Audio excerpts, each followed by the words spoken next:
Yo, yo, what's going on, everybody? Happy Sunday. Sunday fun day. Y'all know the vibes, man. Let's get it, let's get it, let's get it. About that time, man. About that time. Let's go, let's go, let's go. Man. Let's get it. What's good, Nelson? Shay, what's up, man? How you doing, by the way, brother? You doing alright? What's up, Quan? What's up, Sergio, Maria? Jaden, what's good, brother? Greg, what's up, man?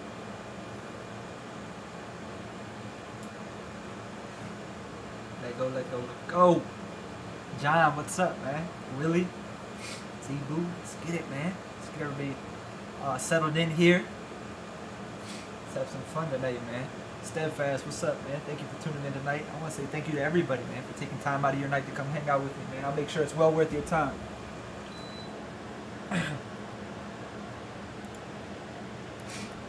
It's good, Mike. What's up, Chris?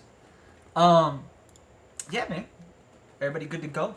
Audio clear, visuals clear. If so, we'll go ahead and hop right into it, man. Let's have a great night tonight, man.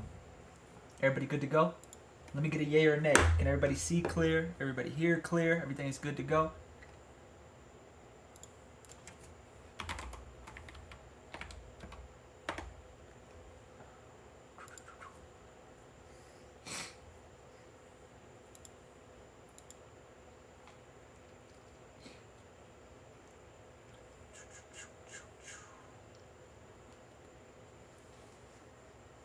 Awesome, awesome, awesome. Cool, cool, cool, cool, cool. Alrighty, y'all. Let's go ahead and rock out. Let's do the damn thing, man. So, first things first, as always, let's hop into the economic data for the week ahead. How was everybody's weekend? Everybody had a good weekend? Anybody do anything crazy? Anybody got anything crazy going on this weekend? I'm gonna be honest, guys. There's a reason I'm gonna go over a risk management segment tonight in terms of our itinerary, right? Because the market, I'm not gonna lie, this is the worst the market's looked in my eyes probably all year. Like, I had to dig pretty deep just to find a few setups that look worth being risk off. I'm not gonna lie, this week looks absolutely horrible. But in terms of economic data, starting Monday, we are good to go. We don't really have anything to worry about. Tuesday, we have retail sales, which is at 8:30 a.m. Eastern Standard Time. In terms of market influence, on a scale 1 to 10, I would give this probably a 6 or 7, right around there. Wednesday, we do have something kind of important, which is FOMC minutes. Big difference between FOMC and the actual speech versus FOMC minutes. Minutes is pretty much a closed door meeting. And yeah, but in terms of influence, I would give it probably a solid 7, to be honest. That definitely can get us a little value there. That definitely can get us a little value there. But yeah, give me 1 second, guys. I'll make it bigger for you. Bang. There we go. But yeah, so Tuesday, it's not really too big. Wednesday's probably the biggest day of the week in terms of economic data. Thursday, we do have jobless claims, as always, and Fed matter FMI, which is the Philly. That's not really too much to worry about, to be honest. So the only thing really we have to worry about is retail sales on Tuesday. That's August 15th at 8:30 a.m. Eastern Standard Time. And then we have, obviously, housing starts and permits, industrial production, which are kind of mediocre. The big one's going to be FOMC minutes this week on Wednesday, August 16th at 2 p.m. Eastern Standard Time. But yeah, that's pretty much it, and this is a very dull week, unfortunately. This is a very, very dull week. We don't have much going on at all in terms of economic data, in terms of setups. We do have retail reporting earnings. I can hop into that real quick if you guys would like before we get started here. Let me go ahead and see if I can pull this up real quick. Even that, it's nothing crazy. That was an ad, by the way. It's nothing crazy this week. Like, I'm not very excited at all. That's crazy. Rumble's an IPO. I didn't know they IPO'd. What happened here? What happened to my thing? Hold on here. There we go. What is this? August 14th? What did they change it? Or they just changed colors? Huh? Is that what happened here? Are these different? Or are these the same? You guys notice any differences here?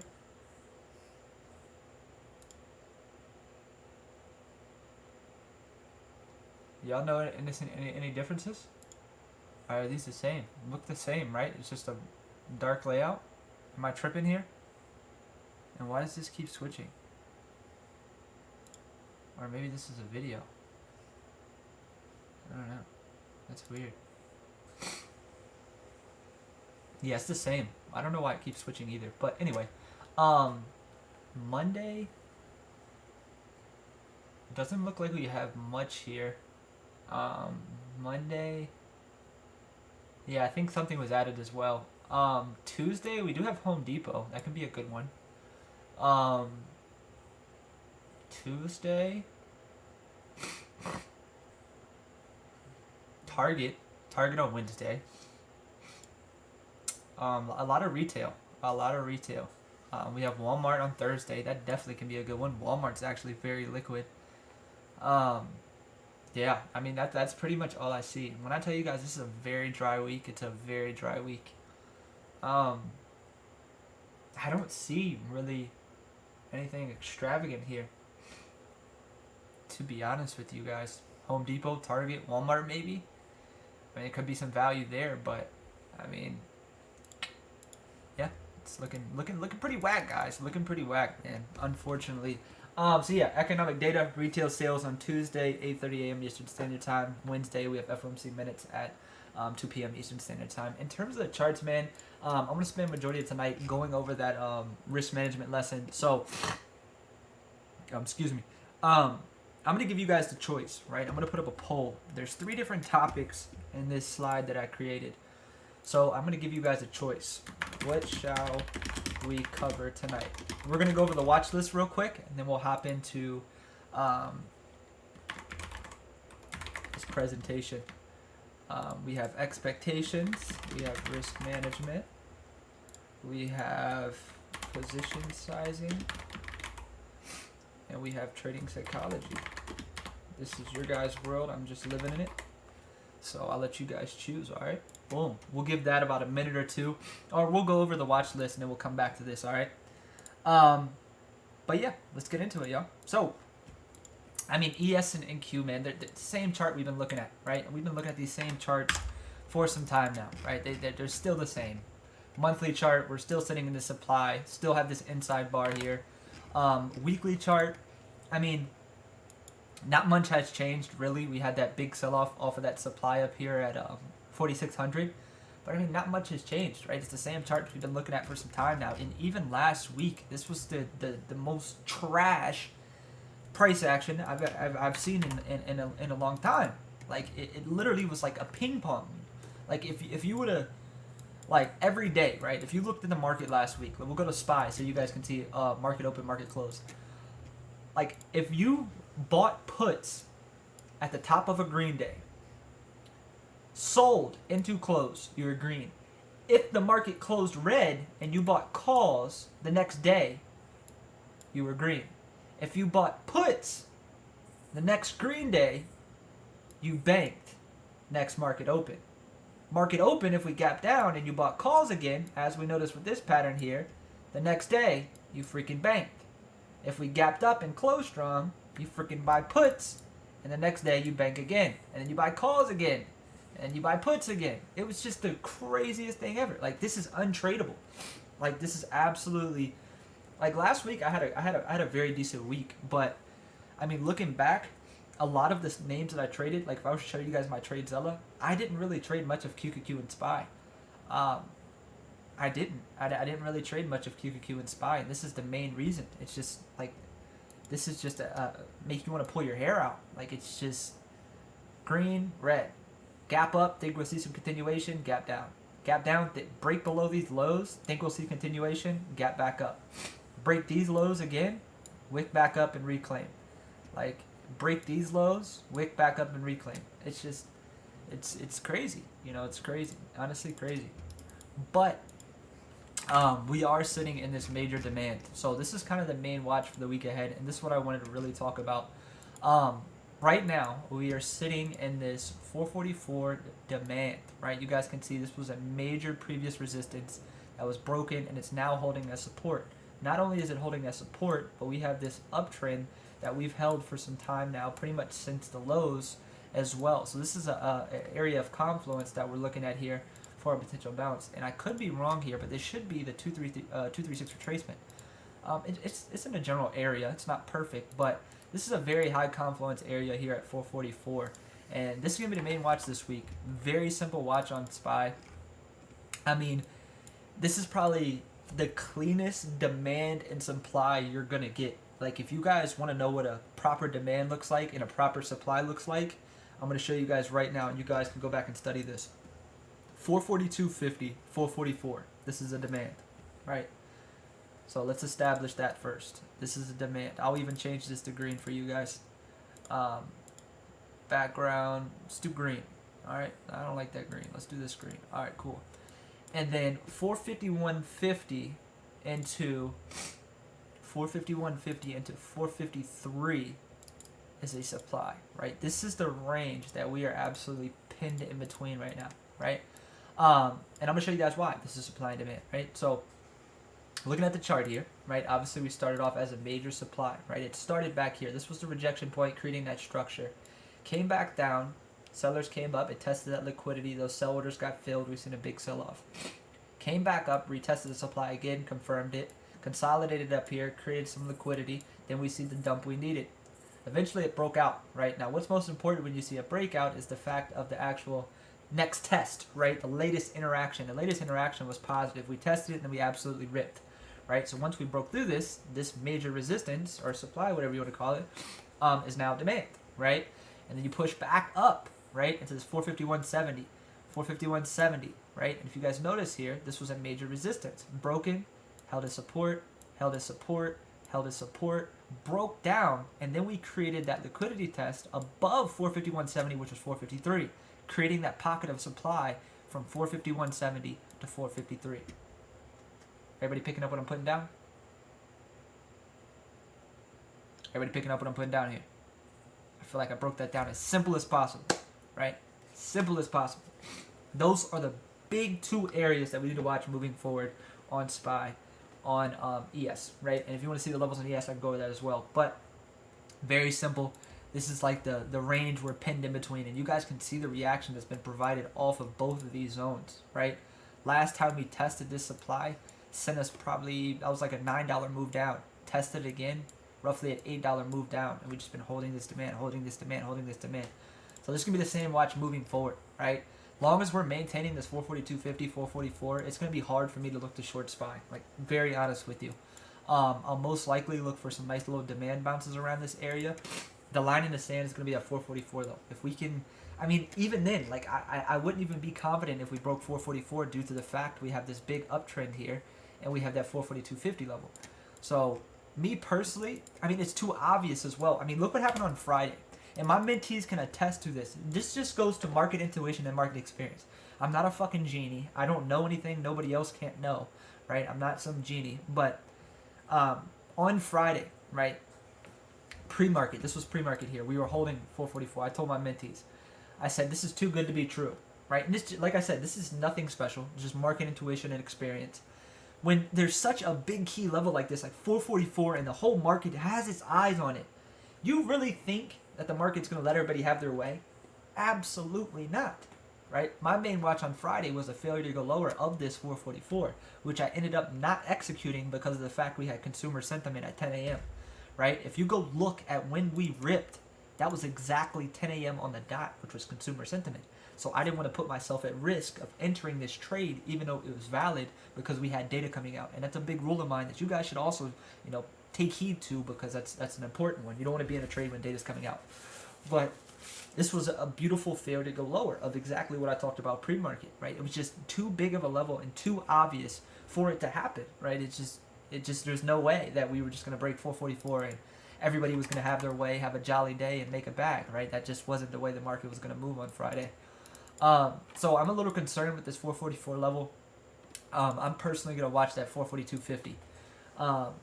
That is what I'm going to watch, right? And you guys can see the significance of this level. So last two times we tested it, provided a very, very nasty reaction, along with Friday, wicked down into it. And not only that, we do have this big hourly uptrend, so that's why I like that 442.50. So this is going to be the area I'm going to watch. I'll be watching for a push down into this area. If we start to see some confirmation intraday, like we've seen on Friday from that 444 level, then maybe I'll look to take longs. But yeah, so 442.50, 444 is the demand. 451.50, 453 is the supply. So anywhere in between that, I would kind of consider a no trade zone besides this 447.50 level, right? This level is very, very influential in terms of the upside. If we wanted to, take a risk off setup, I wouldn't calculate this as a high, a risk on setup. But if we can get back above 447.50, I definitely think we'll see that 450 and then 451.50 again. But like I said with SPY, man, it's tough to trade. We're just pinned in between the zone. And this is a massive demand. As you guys can see, just as much as I can. This is a huge demand that we're holding. So it's honestly tough to say. It's tough to say. I think if we were going to go lower, we would have went lower, right? We had multiple reasons to go lower. We had multiple weak days with volume, and we didn't go lower. I mean, look, for example, look at that sell-off on Wednesday.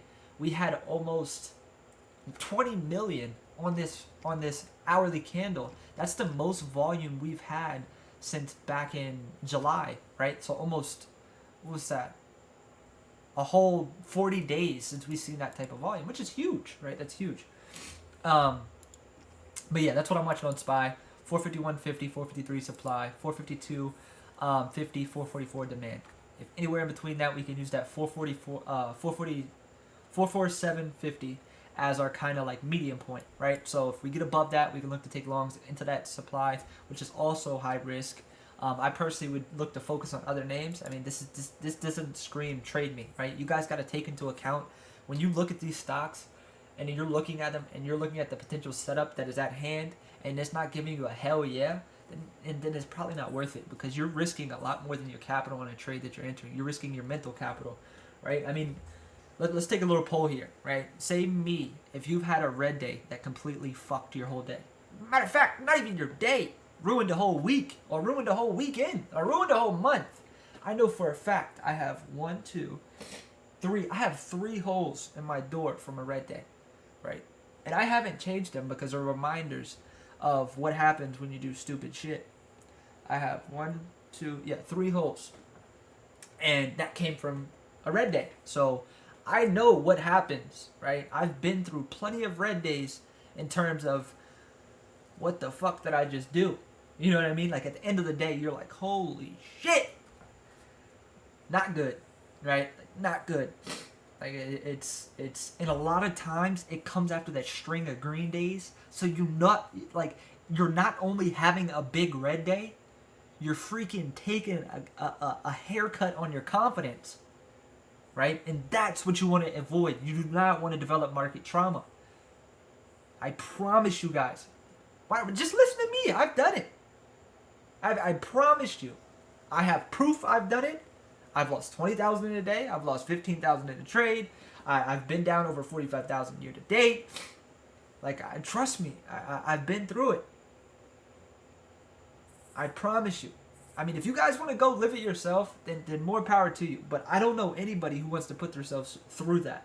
Right? Literally, you will have a red day, not want to talk to anybody, don't want to engage with your significant other, your family, your friends. It's why put yourself through that when you can be proactive, right? When you look at a chart and that chart does not scream at you and say, hey, this is worth risking your capital and mental capital on, why are you trading it? Right? Why? That's a question that you got to ask yourself. Why? But yeah, that's what I'm watching on SPY. QQQ, we're just back in demand as well. As you guys can see here, we're over here at this 360, 340, 365 level. Same area we talked about last week.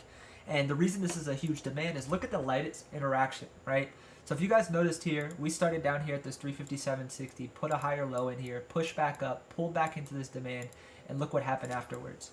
Sent us to a massive move. So right now, this 360, 340, 365 is an untested demand. Right now, that is what we're holding. So QQQ, my main watch moving forward is going to be either a hold of this demand for a push back into that 370, or I'm looking for a break and hold below 363.40 for continuation to the downside, right? So look for a clean break and hold below, look for that 5-minute candle closure. If it doesn't have volume, wait for the retest, and look to go short down into 360, 357.60, right? That is what I would be watching on QQQ. In terms of the upside, I mean, I don't really want to trade the upside, right? I would look to trade the demand hold But the upside just doesn't intrigue me here on QQQ, right? If you guys look, we've broke this massive uptrend, right? Tech compared to, say for example, or just NQ and QQQ compared to SPY and ES, QQQ and Tech has been significantly weaker, right? We just broke this massive uptrend. We've broke this structure here. We have a high here. We have a lower high here. We have a lower low here. We have a lower high here. So technically, we flipped this hourly chart, right? This is now in a little downtrend, right? That is what it's in. So I don't want to, it's going to take a lot for me to want to go long on QQQ. I will watch that demand hold, 360, 340, 365 for a move back up, but I'm not looking to go long above something. I would rather take it short below the 360, 340. Let's go look at the individual names that I'm watching this week. Nothing too extravagant. Main watch here is Amazon still. If you look at this Amazon chart compared to pretty much every other chart, first thing you would notice is, wow, Amazon was strong, right? Amazon still hanging in there, right? Hasn't broke this 137 level, and we have yet to test this massive demand. As you guys can see back here, this was a major resistance that was broken, and it's untested. So I'll be looking for a bounce off that 136, 136.50 area for calls, or I'll be looking for above 140.50, right? As you guys can see here, this is a big hourly structure. If we can get a nice break and hold above 140.50, we can look to go long into that 143. That is what I'll be watching on Amazon. This is my top long watch. Top long watch here. Outside of that, Nvidia, on the other hand, has been extremely weak. I like this a lot. I like Nvidia a lot. What I'll be watching on Nvidia, right? I do think we're getting a bit extended here. I do think so. When I say my thoughts mean nothing. I'll be watching a push back into this 416, 420 for a reject. That's first things first. And then I'll be watching a break and hold below this structure here at 406.20. That should give us a nice clean move down into this 400 area. And that's what I'm watching. And before I say anything else, these setups that I'm covering tonight, they are not A+, right? I don't have a single A+ setup on this watch list. These are setups that I will take if the circumstances are there. But as I told you at the beginning of this live tonight, the market probably looks the worst that it's looked to me all year, right? I'm just not super stoked about it. Now I take that back. I'm a big liar. I just said I said there was no A+ setups. I take that back. I just lied. Tesla. This was the A+ setup I liked. We have a major level here at 238.40 or 238.50, right? This dates all the way back into, what's that? November, December? Yeah, November, I think. November, yeah. Dates all the way back here, right? Right now we are holding that as the retest. So what I like on Tesla, two things, right? The first one is a break and hold below that 238.40. We have nothing but room, right? Literally, this is just an absolute free fall. Like, this should be beautiful. I take that back. We do have a little level here, 230. Jesus, I'm just a fucking liar tonight, man. Yes, below 238.50. Bottom line is, this is a huge structure, as you guys seen, dated all the way back to November. If we can get a clean break and hold below this, I will 100% go short on Tesla down into this 230 and these low 220s. I like that a lot. I also do like this supply here at 250, 250, 250, right? As you guys can see here, this has provided some nice reactions and regardless of support or resistance. So I do like this supply here. Or if it gets above it, right? I would much rather Tesla blow the top off, get above the 100 MA on the weekly, get above this 250, 250, break this hourly downtrend, and we can long Tesla into 260. I would much rather like that. But right now we're trading at 240, and that's asking for a lot. So the main watch is, we'll just say a break and hold above 250, 250, which should give us 260, 265, or a break and hold below 238.50, which should give us 230 and low 230s, low 220s, right around there. And the last one I want to talk about before we get into this lesson is Apple. Apple is kind of like a sentiment gauge for me. Right now we are holding a huge demand here at this 176 area. As you guys can see, this was a major resistance that held as support for some time, including these recent trading days. So this is the main watch here. I'm going to be watching a demand hold off of this 176, or I'm really looking for a clean break and hold below. I would much rather the break and hold below because we have nothing but room down into 170. So main watch on Apple is going to be a break and hold below 176. We can 100% take it short down to 174 and then 170. This is probably my favorite setup for the week ahead. I like this a lot, right? I like this a lot. I like this a lot. I like this a lot. I wouldn't consider it A+, but very high probability if we can hold below 176 for sure. But yeah, very chill night tonight. Covered QQQ, we covered SPY, covered my top 4 watches for the week ahead. Before we hop into this lesson, take about 5 or 6 minutes and let's look through the names that you guys are watching. I'm gonna go check my Instagram post because I told you guys to comment. Let's see who commented. Apple, we already looked at Apple, and if you want to comment a few here, that's cool as well. And yeah, we'll get into the poll that was liked the most, or we'll get into the topic that was liked the most. I'm excited about those retail names too. Maybe we can get some value there, hopefully. Google, I'll check it out.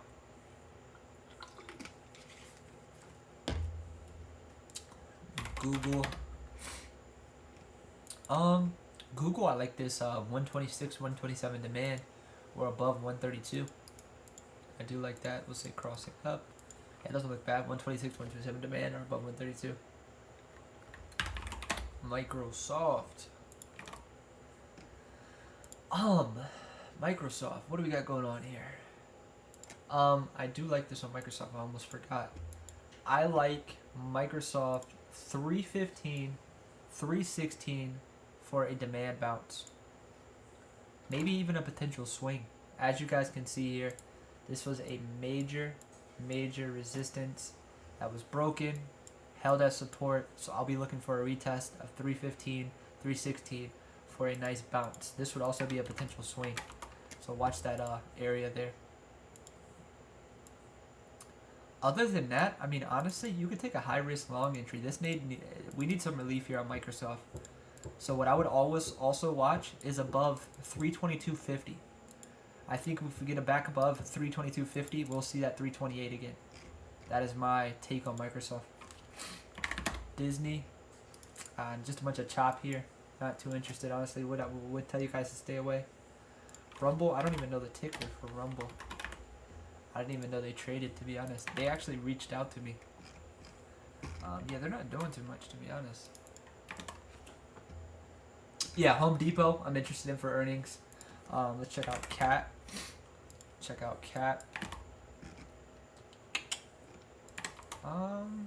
Cat 280 is big level there. I don't really see too much here either.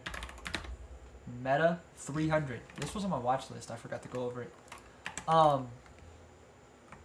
Meta 300, big psychological level. This is my main watch for the week ahead on Meta. Get a nice break and hold below 300. We should see that 292, 280, 288. Excuse me. So should see it's about a $10 move there. I like this a lot actually. Meta. You can watch that 309 or 310, 312 for a high risk reject as well. But Meta 300. What I want you guys to do is click on the 300 level, set alert, crossing down, break and hold, take it. Walmart, we have earnings, so we'll wait on that one. BAC. Wow, this actually looks great. Look at BAC. This looks good for a potential swing. You got this trendline resistance that was broken. It's a classic break and retest here. This looks good for a move higher, honestly. Look how powerful break and retest are. Just look at that, guys. Trendline starts here. Acted as resistance. Broke out. Now look at it. Literally on the freaking penny. 1 entry, 2 entry. Beautiful. Beautiful. Looks like we're in like a kind of like a little flag type wedge thing here also. I would say above 31.40 on Bank of America. That should do the trick. 31.40. That should do the trick there. Almost said alert. I like it. Alright, you guys. Let's check out this poll. See what we got here. Wow, trading psychology by long shot. Alrighty, cool. It's gonna be a shorter topic on trading psychology. So I might add a little bit more into the next one. The second most liked was risk management. So we'll do a little bit of both. Sound good with you guys? Cool with that? Do a little bit of both. Turbo said, yeah, he liked it. Y'all heard him? Y'all heard Turbo? You think risk management's a good one? Okay, sounds good. We're gonna do them both then. Let's get it. Alright, you guys. So let's go ahead and hop into this. Let me get this pulled up real quick. Give me 1 second. Alright. Bam. So we're only gonna do 2 tonight. I'll save this for another time. So let's get into trading psychology first. Bada bing, bada boom.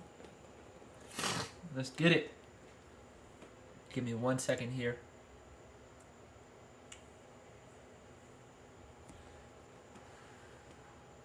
I wish you guys could see Turbo, man. Is there any way I could post him? Let me see. I might be able to. Yeah, I think I'll be able to.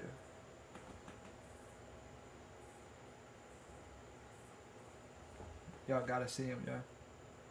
He's the cutest thing ever. Watch this. Y'all gotta see Turbo. Hold on. Y'all gotta see him. The night wouldn't be complete without him.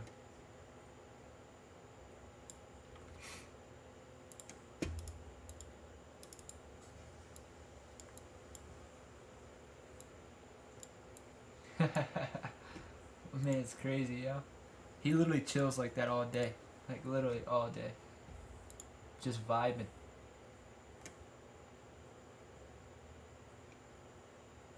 Look at his little teeth hanging out.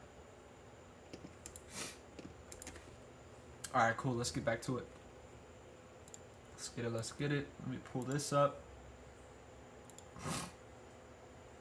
So, you guys. I'm going to branch off here, right? We are going to, I want you guys to post some struggles in terms of trading psychology. And I don't want the general ones, right? I want you guys to dig deep. I want you guys to hold yourselves accountable. And I want you to post some good topics, you know. I don't want to hear risk management. I don't want to hear, you know, I want to hear your problem that is specific to you, right? What do you struggle with? What emotion? Why? Like, what is it about yourself that you're struggling with? That way I can dig a little bit deeper into it. Because trading psychology this is not learnable, right? I can give you guys tips and tricks, but this is not something that you can learn, right? Psychology or managing emotions is not something that can be taught, so to say, right? That's something that you got to teach yourself because you're the only one that knows really what's going on inside of that brain of yours, right? So, a lot of people don't know, right? When it comes to trading, right? We're just going to go into the basic definition of trading psychology, right? Trading psychology is simply the aspect of the mental and emotional factors that influence our decision making as traders, right? And ultimately it affects our performance, right? A lot of new traders come into the market with completely missing that aspect, right? Like completely missing that aspect of trading psychology. They think it's just pressing buy, press sell, not realizing as humans we naturally have an attachment to money in terms of emotions. And as a trader, you have to literally remove emotions, what we are known to have. Not only known to have, but it's scientifically proven that we can only make 2 rational decisions a day that involve money, yet here are some people taking multiple trades a day, including me, right? Some days I take 3 or 4 or 5 trades, and I notice my performance is not as good as if I take 1 or 2 trades and my mental capital is at its best, right? So that's one thing I would say to you guys. Just really understand that trading is much more than pressing buy or sell, right? Now, the most common emotions, of course, they're going to come down to you, right, as a person, right? That is what it's going to come down to, right? The most common ones are fear, greed, and overconfidence, right? Fear, it can be, losing money, not wanting to be wrong. And of course, greed comes from wanting more or not having enough, right? Greed is one that is kind of open-ended. So there can be multiple triggers to greed, right? That is the bottom line to greed. Even FOMO. FOMO has, I call it like the root of all evil, right? You can literally have FOMO, right? I've done it before. Matter of fact, say me. If you've entered a trade based off FOMO, now I want you guys to listen to this. I've done it, right? I've done it, but listen.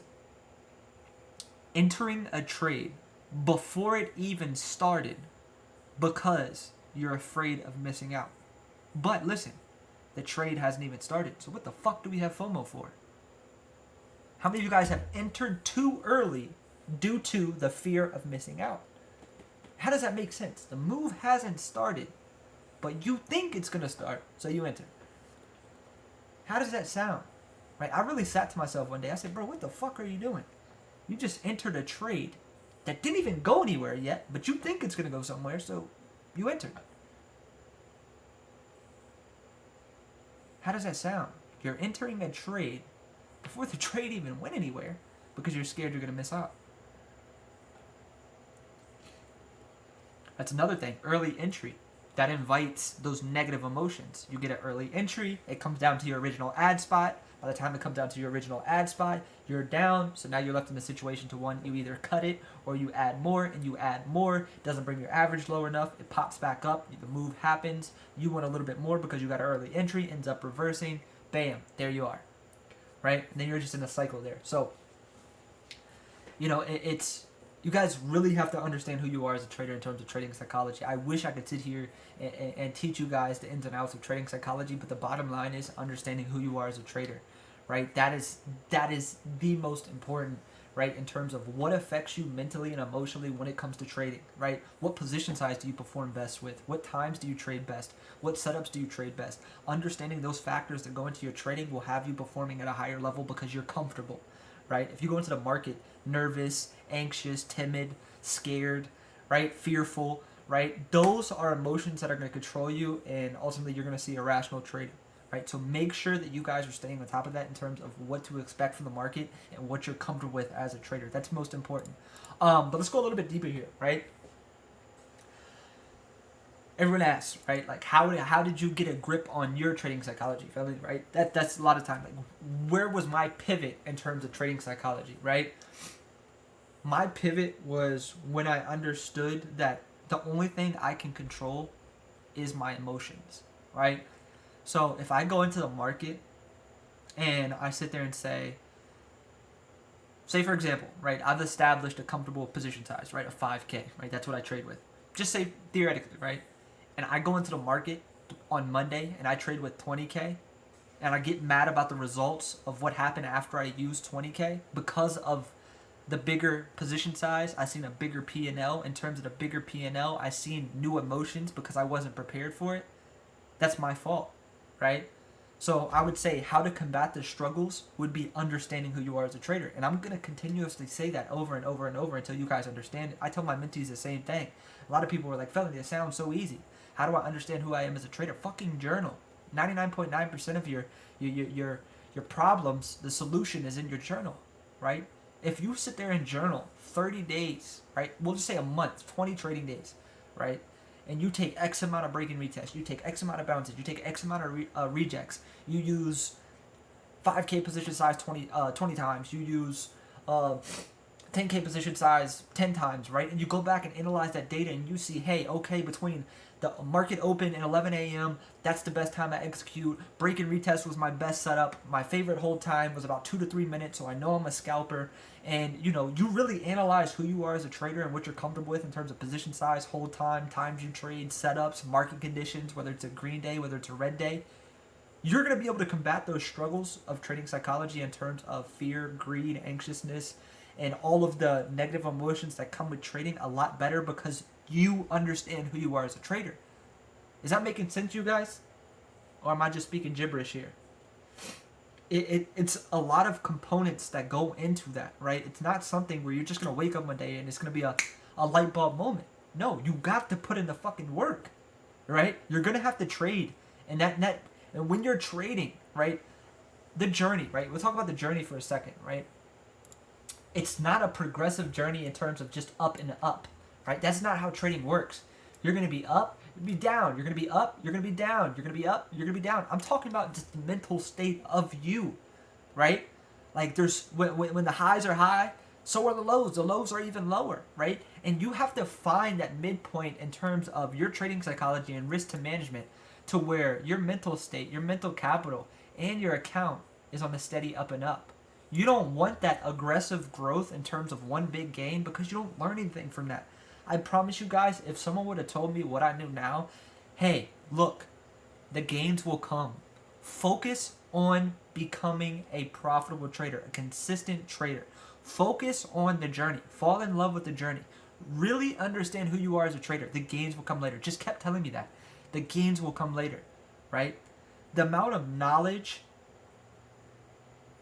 and how much you would understand who you are as a trader through the trade you're executing on the way up the journey versus just having one big winner is invaluable, right? If someone would have said, hey, I have a A+ set up for you, you can make 100K now, or you take 100 trades and you're going to make that 100K. I would take the 100 trades because the knowledge, the education, and experience that's going to come from those 100 trades is priceless, right? Priceless. And I'm sure you guys have been in a similar situation to me to where you've had that one big win. And I talked about this the other night on my mentorship session was that one big win ruined me. The reason it ruined me because it set me up for failure. I thought I knew something. I had a little capital to work with now, right? I thought I was on top of the world, right? And that is why I said what I said is I'd rather you guys, right, take it from me, someone who's been through it, fall in love with the journey. Don't rush it, right? This is a long game. This is not something that's gonna happen. Like, I hate to say this, and I will never sugarcoat trading. It's not fucking easy. It's the hardest way to make easy money. And I say that because some people it might take a year. Some people make 2 years, 3 years, 4, 5, 6, 7. Who knows, right? You really don't. But it's not gonna happen the first week, the first 2 weeks. And when it comes to education, right? Trading, technical analysis specifically. I'm a technical trader, right? 99% of us are technical traders, right? That is the learnable aspect, right? But once you learn what to do, when to do it, and how to do it, that's just the beginning. You still have to understand who you are as a trader. You can give a new trader a 99.9% win rate strategy, right? Say, for example, I just go to somebody and say, here, look, here's my strategy. It's 99%. You can't miss with it. Guess what? If they don't have proper risk management, that 1% of the time they take a loss, that 99% strategy doesn't mean shit. Right? And then you could have somebody with a 1% strategy who wins 1% of the time that could be profitable. Right? Those are opposite ends of the spectrum. You can have a 99% win rate and not be profitable, and you can have a 1% win rate and be profitable. Right? That's the big, the get up to it. It's like there's so much in between, right? And as I said a few minutes ago, like when I said trading is much more than pressing buy or sell, I literally mean it, right? Trading psychology refers back to your mindset, right? Like if you have lack of sleep, or you had a big argument, or you had some traumatic experience to where it knocked you off your game, you shouldn't be trading, right? That is going to affect your trading performance, right? Making sure that you're actually in the right mindset to wake up in the morning and be able to manage your capital, manage your trades in a manner at performing at a high level, which is necessary, right? You don't want to go into the market half-assing it because ultimately it's not going to work well for you, right? That's important. Making sure you're in the right mindset to trade. The market is open 252 trading days a year. It's okay if you miss one. It's okay if you miss two. It's okay if you miss three. Sometimes a break is necessary. But trading psychology also involves that mental check. Hey, am I in the right mind state to trade? Right? And that goes on a daily basis. For sure. 100%. Right? And when it comes to trading, man, I want you guys to understand something, that the journey is, it's a you versus you conversation, right?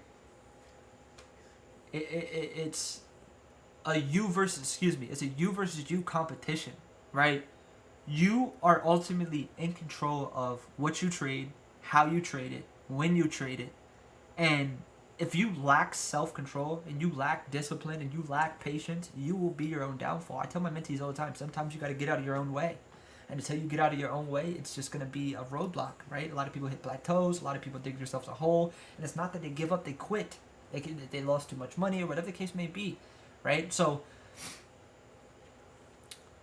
I'm trying to summarize this for you guys, man. It's the bottom line is when it comes to trading psychology is, I know I've said it plenty of times tonight, is understanding who you are as a trader, right? Have structure going into the trading day. What are you trading? Why are you trading? And what are you trading with, right? So what do I mean by that is, what type of setup are you trading? What type of risk does that setup deserve? And what are your intentions with the setup, right? Having structure. And even outside of the setup, if you're going into the trading day and say, hey, okay, if my setup doesn't happen by 11 a.m., I'm going, right? Treat this as a job and career like it is. This is just because the market's open 9:30 to 4 does not mean you have to trade. That invites over trading, that invites revenge trading, boredom trading, and over leveraging by exposing yourself to so many trades, right? So make sure you guys are taking that into account, that you should be going into a trading day with a plan, a structured plan, whether it's what you're trading or when you're trading it or how long you have to trade it, right? And you could even go further than that and set structure for the times you want to trade, right? Setups or position size. That way you give yourself that clarity and there's no blurred lines, right? You're giving yourself minimal room for error, right? You don't want a big margin of error, right? You want to keep it minimal, right? That is important. That is important, right? But I'm going to go through some of these things that you guys talked about real quick. Let's see what we got here. Yeah, man, that's a good one, Steadfast. I can't take a $5 profit after being in a bad trade, rather take the loss. That is a mindset, man. That is a mindset. I've been there. I've done that. Being able to admit you're wrong is half the battle when it comes to trading. Being able to say, hey, I'm fucking wrong. My stop loss is hit. Time to go, right? Protect your capital. Preserve your capital. More important than that, protect your mental capital. Being able to admit you're wrong, you're halfway there. Let's see what else we got here.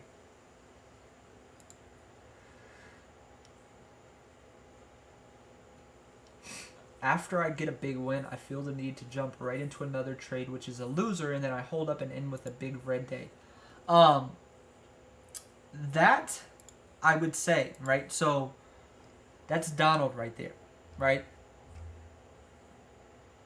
What I would tell you is, for one, you just realized your problem, right? Your problem is after you have a winning trade, you like to jump into another trade right after that. So now you know one of your tendencies, right? So, well, that's a trigger for you. A big win is a trigger for you. The trigger and the action is jumping into another trade. So now, right, you need to be proactive. If you have a nice winning trade, hey, boom, I'm gone. 10, 15 minutes, take a little break. Remove yourself from the screens. Physical removal of screens is key. When I tell you guys fucking key, if you have to delete the mobile apps off your phone, fucking do it. If you have a problem with overtrading, get the fuck up. Right? As I just talked about, it's a you versus you competition. You are in control. Get the fuck up. Do something different. Right? If you are waking up doing the same thing you did yesterday expecting different results, that is fucking insanity. Stop.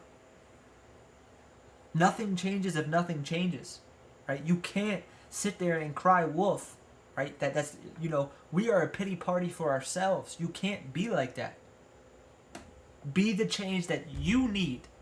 Right? Be the change that you need and you want and you deserve. That's important. That's important over everything. You deserve it. You deserve it.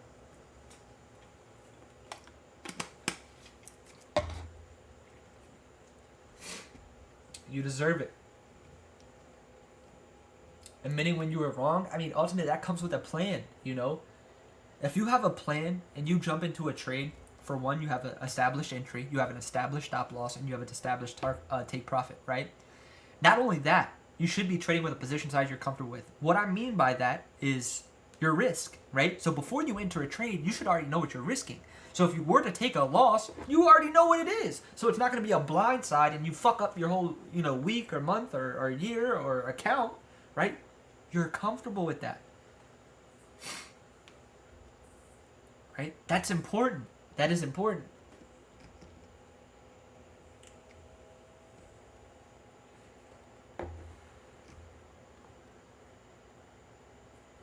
And Shay, changing position size because you want money sometimes. I want you guys to understand something about position size. Position size equals your money, right? It's earned, right? Position size is earned. It's not just you wake up just because you have it, you can do it. That's not what it is, right? I tell people this all the time. If you're a millionaire and you start trading, you're just going to lose more money. The more money you have, the more risk you have, the more exposure you have, the more you can lose. Create structure for yourself. Create goals, short, mid, and long-term goals. Mine was 3 months. If I was consistent for 3 months with one position size, I earned the next level. Okay, I would add 2 more contracts. If I was consistent another 3 months, boom, I add another 2 contracts. Right? That you have to earn that position size. Position size isn't something to be thrown around, because then you get those unwanted losses, those unwarranted losses, excessive losses that ultimately do damage to, 1, your account, and 2, your mental capital, developing that trauma that doesn't need to be there. Let's see what else we got here. Too eager to take profit, leading to a positive win rate, but my losers are bigger than winners. That is the #1 new trader struggle. Taking profit too early, holding winners too long, when it needs to be backwards. Cut your losers short, hold your winners. That is a mindset thing, right? Fear of letting the trade go green to red, not wanting to lose money, not willing to admit you're wrong, right? When you get into a losing trade, your mindset automatically goes to, I don't want to lose this money. Let me average down. Let me hold a little bit longer. Let me get out of break even.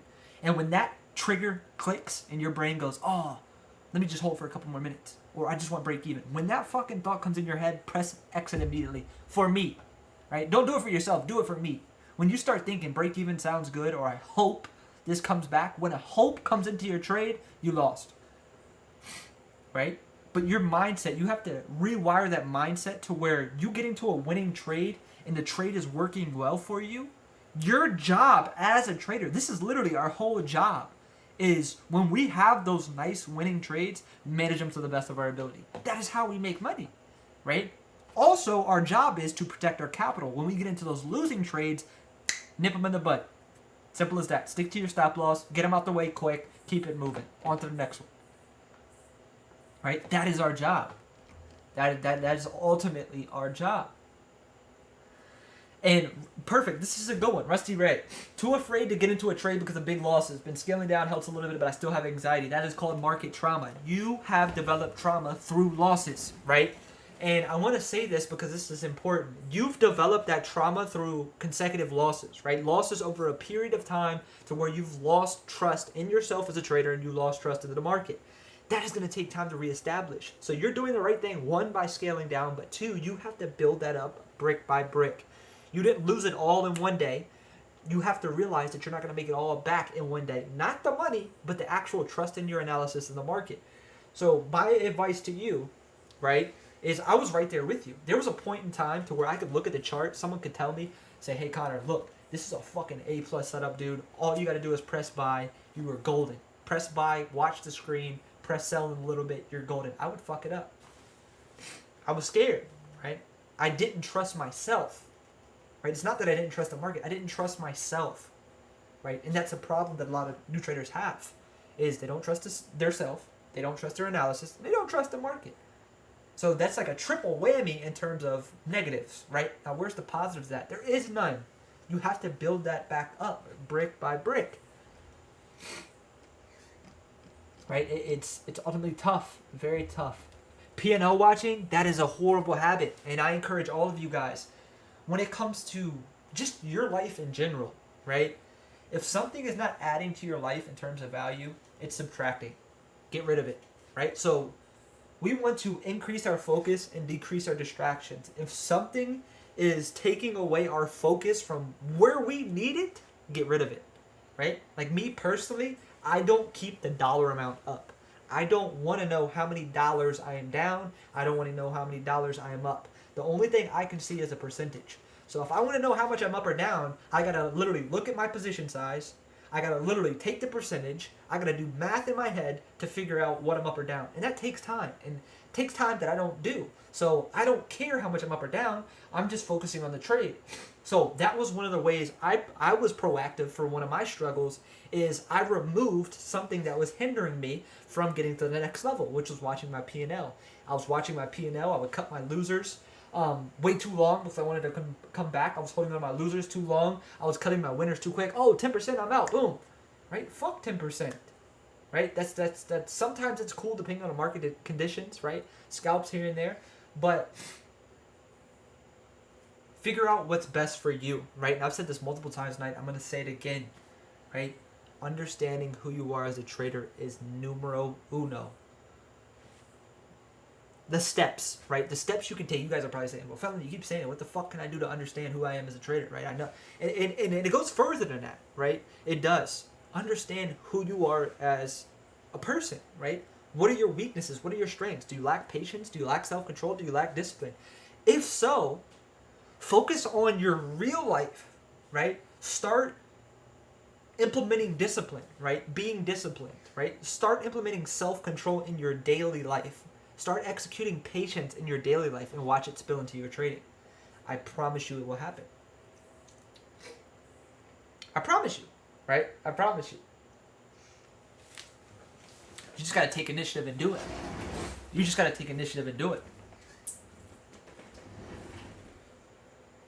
That's the bottom line. Is you just got to take initiative, right? You do. You do. We're coming up on our allotted time here, so I do have to rock out in a moment. But we'll take a couple more minutes, answer a few more questions, and I'll go ahead and rock out. I do want to say one thing though, guys, man, is thanks to each and every one of you guys for taking time out of your night to come kick it with me. I know it's Sunday. It's a little late as well, so I do appreciate your guys' time. I hope you guys learned something from this. Hope you guys got some value from this. And if you did, be sure to hit that like button. If you really want to show love, tag me on Instagram and let me know what you learned tonight, or let me know what we're watching together. And yeah, man, let's get it. Like I said, this week is pretty dull. Setups are mediocre. Economic data, we have retail sales on Tuesday at 8:30 a.m. Eastern Standard Time. FOMC minutes Wednesday at 2 p.m. Eastern Standard Time. Not much going on this week. Have a couple retail names reporting earnings: Home Depot, Target, and Walmart. Those are my interests for the week. But outside of that, man, not much going on. Hopefully we can get some movement this week. And yeah, man. That's it. That's it. But yeah, man. So I'm trying to work on. I just got a beautiful camera. So from now on, I'll have my video up as well. And yeah, man. A couple of you guys, if you guys want to do me a huge favor, you don't have to if you don't want to, but I need 5 more followers on Kick. Right. So if you guys can go give me a follow, I would be absolutely super happy. It doesn't cost anything or anything like that. I need 5 more followers to get my account verified. That would be awesome if you guys could do that. 5 more people. You just gotta follow me. Go click on my account, follow. Good to go.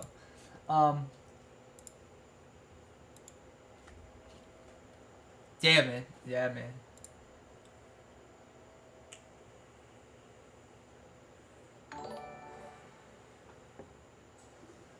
Should be a good one.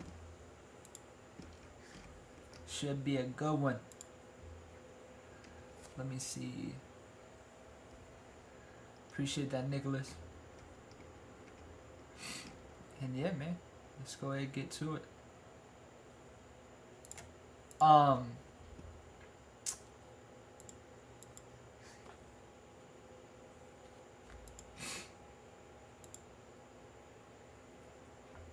Yeah, Home Depot. Nice, steadfast. What's up, man? We'll do that again soon. I'll stream on Kick here soon. We'll do a little steak or something like that. Do a little steak or something like that. But yeah, man, I'm gonna call it a night here. Once again, thanks everybody for tuning in. If you enjoyed this, be sure to hit that like button. And like I said, if you guys want to do me a super favor, I just need 5 more followers on Kick. So if you could take 2 seconds to do that. If not, it's completely fine. I understand. Time is money.